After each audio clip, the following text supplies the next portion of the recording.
आ रहा है चारों तरफ से। अभी तक खाली ये था कि यूट्यूब पर पढ़ाने वाले टीचर्स ही कोर्स सेल करने के चक्कर में कंट्रोवर्सीज क्रिएट करते थे, लेकिन रेलवे भी पीछे नहीं है, कह रहा है कि बेटा हम भी तुम्हारे मजे लेंगे। तो बच्चों के मजे आजकल चारों तरफ लिए जा रहे हैं और बच्चे भी अपना मजा आराम से, ठीक है। चलो अब आगे देखो, यहाँ पर देखो बात क्या है कि रेलवे ने ALP CBT 1 का रिजल्ट दिया नहीं है और ALP CBT 2 की एग्जाम डेट घोषित कर दी है, ठीक है। पता नहीं उनके सिस्टम में क्या चल रहा है, कुछ समझ में नहीं आ रहा है, ठीक है। मतलब इतना गया गुजरा सिस्टम, ये अभी तक समझ में नहीं आया है कि इतने दिन हो गए रिजल्ट अभी तक घोषित नहीं है।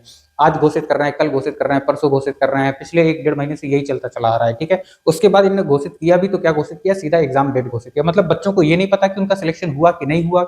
1 महीने से भी कम समय है, ठीक है, उसमें भी एग्जाम डेट बता दी और बच्चे सर पकड़ के घूम रहे हैं, अपना सर यहाँ वहां पीट रहे हैं, ठीक है। ऊपर से यूट्यूब पर भी टीचर्स भी कम मौज नहीं ले रहे हैं। बहुत सारे टीचरों ने उन बच्चों को भी कोर्स अपना सेल करना चालू कर दिया है जिनका पता नहीं CBT 2 में सिलेक्शन होगा भी कि नहीं होगा, ठीक है। मतलब आप सोचो कहीं, मतलब एक चीज ये भी इसमें लगता है कि कहीं कुछ लोगों को केवल फायदा देने के लिए तो कहीं रेलवे में इस तरह के कुछ ग्रुप्स तो नहीं एंट्री मार गए कि कुछ लोगों को फायदा देने के लिए चीजें करी जा रही हैं, ठीक है। लेकिन एक थॉट प्रोसेस ये भी हो सकता है कि रेलवे जिस स्पीड से अपना काम कर रहा था, है ना, जैसे वैकेंसी उसने निकाली या जैसे एग्जाम करवाया और जिस हिसाब से रिजल्ट की बात कर रहा था, तो ये भी यहाँ पर एक बहुत बड़ा सवाल उठता है कि कहीं रेलवे कोई बड़ा, मतलब एक प्रकार का आप स्कैम मान लो या आप ऐसा मान लो कि आदमियों को बेवकूफ बनाने के लिए, बच्चों को बेवकूफ बनाने के लिए एक ऐसा प्रोसेस उसने चालू कर दिया है कि भैया उल्टी सीधी चीजों में लटकाए रहो, एग्जाम को इसी चक्कर में डिले पे डिले करते जाओ, ठीक है। तो ये भी एक हो सकता है। क्यों? क्योंकि आप देखोगे रेलवे में बहुत सारे बच्चे फॉर्म भरते हैं। आप जैसे ग्रुप डी का फॉर्म चल रहा है, ठीक है। अब इसमें मान लो 1 करोड़ बच्चों ने फॉर्म भरा, ठीक है। सोचो कितना भारी अमाउंट रेलवे के पास पहुंच गया होगा। अब ये भारी अमाउंट अगर रेलवे ने अपने पास 1 साल के लिए रोक लिया तो उस पर कितना ब्याज रेलवे को मिला होगा, ठीक है, मिलेगा, ठीक है ना। ये अभी तक रेलवे इस तरह करता आया है, तो हो सकता है इसी तरह का एक सिस्टम इन्होंने बना लिया है अपना कि भैया कम से कम साल भर के लिए तो ये अमाउंट रुक जाए हमारे पास, ताकि उस पर इंटरेस्ट हम लोग खा पाए।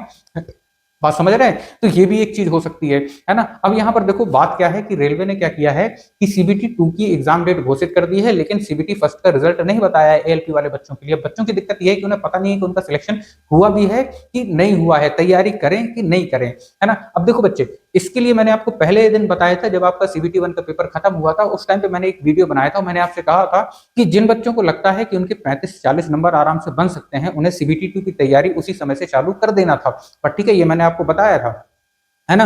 अब जिन बच्चों ने तैयारी उस टाइम पे चालू नहीं की, उन्हें लगा कि हमारे 30 नंबर हैं, 35 नंबर है, हमारा सिलेक्शन पता नहीं होगा कि नहीं होगा।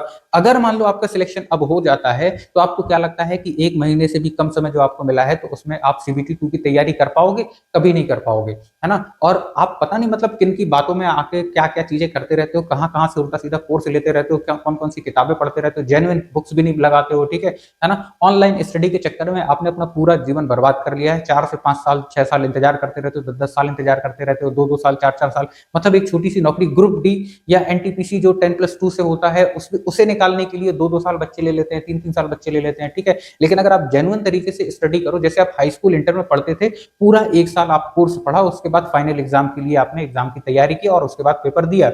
अगर आप इस हिसाब से तैयारी करोगे कि आपके पास सिलेक्टेड बुक्स हो, सिलेक्टेड मटेरियल हो, उससे आप घर पे ही केवल पढ़ोगे, केवल थोड़ा बहुत यूट्यूब पर जो फ्री में ही अवेलेबल है उसी में से आप देखोगे, है ना, तो उतने में ही आप साल भर में अपना कोर्स तैयार करोगे। आप कहोगे कि सर साल भर थोड़ी लगता है कोर्स, तो 4 महीने 6 महीने भी कंप्लीट हो जाता है, ठीक है ना। तो बेटा 4 महीने 6 महीने में जो आप लोग कोर्स कंप्लीट करते हो या जो आपको करवाया जाता है, वो इसीलिए करवाया जाता है कि आप 10 साल तक, 5 साल तक, 4 साल तक उस टीचर को पैसे लगातार देते रहो। कोर्स की ड्यूरेशन कम से कम साल भर की है। अगर आप मैथ्स के सारे चैप्टर देखें, जीके के सारे चैप्टर देखें, ठीक है, रीजनिंग के सारे चैप्टर देखें, साइंस के सारे चैप्टर देखेंगे, फिजिक्स, केमिस्ट्री, बायो, ठीक है ना, तो ये एक बहुत लंबा चौड़ा कोर्स होता है जिसको हमें कंप्लीट करने के लिए, प्रैक्टिस करने के लिए कम से कम 12 महीने यानी 1 साल चाहिए रहते हैं, ठीक है। लेकिन आजकल का चलन क्या है, 4 से 6 महीने में कोर्स खत्म करवा देना है और उसके बाद बच्चों को प्रैक्टिस करवाना, मतलब उसके बाद बच्चे प्रैक्टिस कर पाए, नहीं कर पाए, कैसे कर रहे हैं, नहीं कर रहे हैं, कुछ अता पता नहीं रहता है, ठीक है ना।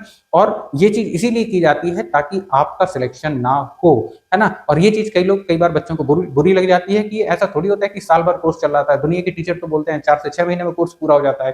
तो 4 से 6 महीने में कोर्स पूरा करके आपने भी अभी तक क्या उखाड़ दिया है? एक चीज का आंसर बता देना मुझे जरा, ठीक है। वहीं पर जो बच्चे धीरे धीरे पढ़ते हैं लेकिन साल भर तक अपना कोर्स कंप्लीट करते हैं विथ रिवीजन, है ना, विथ रिवीजन, है ना। जैसे मेरा मान लो कि एक पेपर रेलवे का है, मुझे अगली बार का देना है, ठीक है, तो मेरे पास मैंने मान लिया कि साल भर का समय है, मैं साल भर केवल उसी पेपर के लिए स्टडी करूंगा, बट ठीक है, रिवीजन के साथ साथ।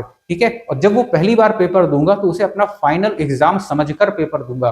बात समझ रहे हैं? क्योंकि कंपटीशन एग्जाम में आपको पता होगा, रेलवे का आप कोई भी मेरिट देख लो, कोई भी कट ऑफ देख लो, 60-70% है ना, 60-70% में सिलेक्शन हो जाता है। ठीक है, हाई स्कूल इंटर में आपके 60-70% तो आ जाते हैं, लेकिन यहाँ पर आप 60-70% क्वेश्चन पेपर ही अटेम्प्ट नहीं कर पाते हो, आपके पास टाइम की कमी पड़ जाती है। ठीक है, आपको क्वेश्चन नहीं आते हैं, एग्जाम हॉल में आप पहुंच के कहते हो कि यार डिस्क्रिप्टिव ज्यादा आ गया था। ठीक है, ये सब दुनियादारी। तो जो बच्चे जल्दी कवर करने के चक्कर में कोर्स अपना जल्दी निपटा लेते हैं, उसके बाद फिर दोबारा से पढ़ेंगे, दोबारा से पढ़ेंगे, दोबारा कोचिंग करेंगे, इसका कोर्स लेंगे, उसका कोर्स लेंगे, वो इसी में अपना टाइम वेस्ट कर देते हैं और करते चले जाते हैं, उनका सिलेक्शन नहीं होता। क्यों? क्योंकि आपने कभी भी पूरा कोर्स एक बार में नहीं पढ़ा है विथ रिवीजन।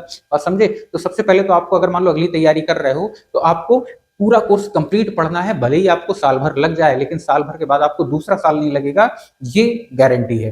बट ठीक है, क्यों? क्योंकि आपने सब कुछ पढ़ रखा है, और एग्जाम दो तो फाइनल एग्जाम की तरह दो कि भैया ये मेरा आखिरी चांस है, बिल्कुल एकदम जी जान लगा के। ठीक है, अब बात करते हैं इस पे।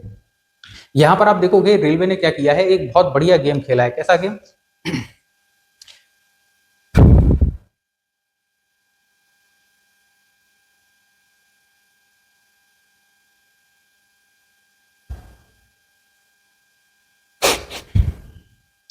ठीक है, तो अब देखो यहाँ पर बात क्या है कि एग्जाम डेट तो आ गई है, 19 मार्च से आपका पेपर है, लेकिन जिन बच्चों को लग रहा है कि उनके नंबर अच्छे हैं, है ना, उनका सिलेक्शन हो सकता है, तो वो डेफिनेटली अपनी तैयारी कंटिन्यू रखें और उसकी रफ्तार तेज कर दें। अब ठीक है ना, अपनी ट्रेड का भी पढ़ें और नॉर्मल जो एग्जाम होगा CBT 2 का, उसके लिए भी पढ़ें। ठीक है ना, और इसमें टेंशन लेने की बात नहीं है, ये रिजल्ट भी अब कुछ ही घंटों में आ जाएगा।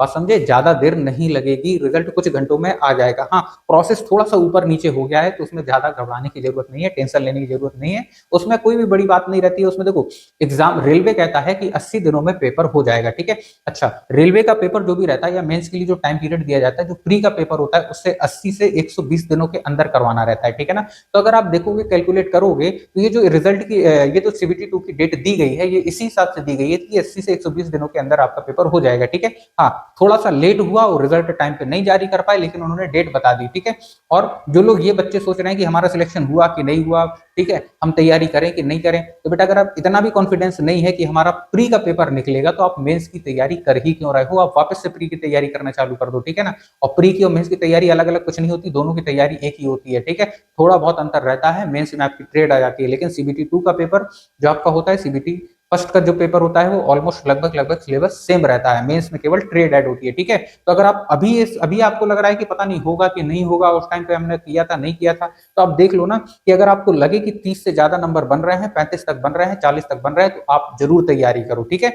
लेकिन अगर आपको लग रहा है कि यार 15-20 ही नंबर है ना, 30 से भी नीचे ही नंबर आएंगे, ठीक है, तो फिर तैयारी करने का कोई मतलब नहीं है। लेकिन लगे कि 30 या 30 से ज्यादा नंबर बन सकते हैं, तो आप डेफिनेटली तैयारी करो। ठीक है, अभी भी थोड़ा सा टाइम है, उसमें आप ट्रेड भी पढ़ सकते हो, रिवाइज कर सकते हो, और अन्य सब्जेक्ट भी रिवाइज कर सकते हो, पढ़ सकते हो। ठीक है, ट्रेड में केवल आपको पास होना है, ठीक है ना, लेकिन उस मेरिट आपकी CBT 2 के एग्जाम से बनेगी, जो 100 नंबर का पेपर होगा।